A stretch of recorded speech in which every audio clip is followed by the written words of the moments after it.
kilo अद्धा माला juice पिए फिर भी पैसे वापस नहीं 100 रुपये किलो भैया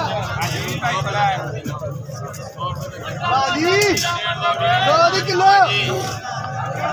दूध जितना मर्जी पिए यार बच्चे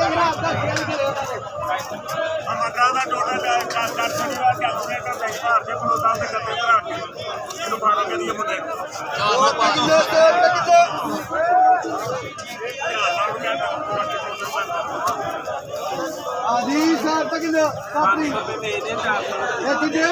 रुपये किलो 100 रुपये किलो भाई चेक करो 100 रुपये किलो